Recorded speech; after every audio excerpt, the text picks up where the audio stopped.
কলকাতার জীবন্ত কালী মা শ্যাম সুন্দরী। অমাবস্যার দিনে মায়ের পুজো হয় সম্পূর্ণ অন্ধকারে, আর মন্দিরে থাকা মায়ের বিগ্রহের দিকে তখন তাকালেই নাকি বোঝা যায় তিনি অত্যন্ত আনন্দে স্মিত হাসি হাসছেন।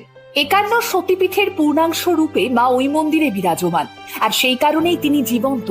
ভক্তদের ডাকে তিনি প্রত্যক্ষভাবেই সাড়া দেন। মন থেকে মায়ের কাছে কিছু চাইলে নাকি তিনি কোনো ভক্তকেই খালি হাতে ফেরান না। কথিত আছে, সুদূর অতীতে মায়ের এক বিশেষ ভক্ত তার পরিবারের সকল সদস্যের মধ্যে সব থেকে বেশি শ্যামবর্ণের ছিলেন, যে কারণে তিনি ছোট থেকেই দুঃখ পেতেন। এদিকে এক আত্মীয়ের বাড়িতে গিয়ে মা শ্যামসুন্দরীর ছবি দেখে আত্মীয়ের কাছে তিনি জানতে চান কে ইনি, আর তখন সেই আত্মীয় তাকে জানান ইনি হলেন শ্যামা কালী।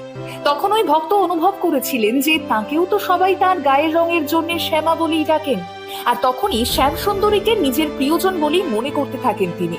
আর তখন থেকেই মায়ের নাম হয়